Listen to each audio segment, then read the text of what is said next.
అందరికీ నమస్కారం. డ్రగ్స్తో hero Prabhas బయటపెట్టిన video. ఈ విషయాలను తెలుసుకున్న వీడియో మీరు కంప్లీట్గా చూడండి. అప్పుడే మీకు కంప్లీట్ ఇన్ఫర్మేషన్ ఏంటో అర్థమవుతుంది. అదేవిధంగా చాలామంది వీడియో చూస్తున్నారు కానీ సబ్స్క్రైబ్ చేసుకోవడం మాత్రం మర్చిపోతున్నారు.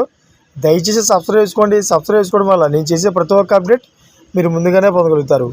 అదేవిధంగా చాలామంది లైక్ చేయడం మర్చిపోతున్నారు. దయచేసి లైక్ చేయండి. లైక్ చేయడం వల్ల ఈ ఇన్ఫర్మేషన్ వల్ల చాలామంది రీచ్ అయ్యేవాళ్ళు అవుతాం. ఇంకా లేట్ చేయకుండా వీడియోకి వెళ్ళిపోదాం. ఫ్రెండ్స్, తెలంగాణ సీఎం రేవంత్ రెడ్డితో సినీ ప్రముఖుల సమావేశం తర్వాత దిల్ రాజు బయటకు వచ్చి చాలా అద్భుతంగా జరిగిందని నవ్వుతూ చెప్పుకున్నప్పటికీ లోపల అందరికీ వాతులు పడ్డాయని ఆయన మాటలతోనే తెలిసిపోయింది. అయితే సమావేశంలో సినీ పరిశ్రమకు సీఎం రేవంత్ రెడ్డి వరాలేమీ ఇవ్వలేదని, కేవలం విధులు బాధ్యతల గురించి క్లాస్ స్పీకర్ అని అర్థమవుతూనే ఉంది. అయితే వాటిలో భాగంగా మాదక ద్రవ్యాలకు దూరంగా ఉండాలంటూ సినీ నటులు వీడియోలు చేసి ఇవ్వాలనే షరతులు ఒకటి ఉంది. అయితే రేవంత్ రెడ్డి ఇదివరకు 2-3 సార్లు దీని గురించి సినీ పరిశ్రమకు విజ్ఞప్తి చేశారు. కానీ ఎంత గట్టిగా చెప్పితే తప్ప చెవికెక్కలేదు. డిసెంబర్ 26న ముఖ్యమంత్రితో సినీ ప్రముఖుల సమావేశం జరగగా నేడు ప్రభాస్ ఓ వీడియో సందేశం చేసి అందించారు.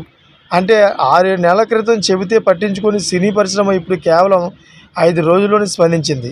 జీవితంలో మనకు బోల్డ్ అంత ఎంటర్టైన్మెంట్స్ ఉన్నాయి. మనల్ని ప్రేమించే మనుషులు మన కోసం బ్రతికే మన వాళ్ళు చాలామంది ఉన్నప్పుడు మనకి డ్రగ్స్ అవసరమా? Darlings, say no to drugs. మీకు తెలుసున్న వారిలో ఎవరైనా ఈ మాదక ద్రవ్యాలు సేవిస్తున్నట్లయితే వెంటనే తెలంగాణ ప్రభుత్వానికి తెలియజేయండి. మాదక ద్రవ్యాలకి అడ్డుకట్ట వేయడంలో తెలంగాణ ప్రభుత్వానికి సహకరించండి అంటూ ప్రభాస్ విజ్ఞప్తి చేశారు. అయితే ఈరోజు రాత్రి న్యూ ఇయర్ వేడుకలు జరిగాయి. ప్రభుత్వం ఎంత నిఘా పెట్టినా, ఎంత కట్టడి చేసినా ఎక్కడో అక్కడ డ్రగ్స్ వాడకం జరుగుతూ ఉంది. కనుక సరిగ్గా ఇటువంటి సమయంలో ప్రభాస్ మాదక ద్రవ్యాలకు దూరంగా ఉండాలని కోరుతూ వీడియో చేసి పోస్ట్ చేయడం అభినందనీయమే.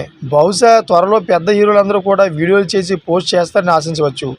వారి విజ్ఞప్తికి అభిమానులు తప్పకుండా స్పందిస్తారు. కనుక ఎంతో కొంత మేలు జరుగుతుంది. Thank for watching friends.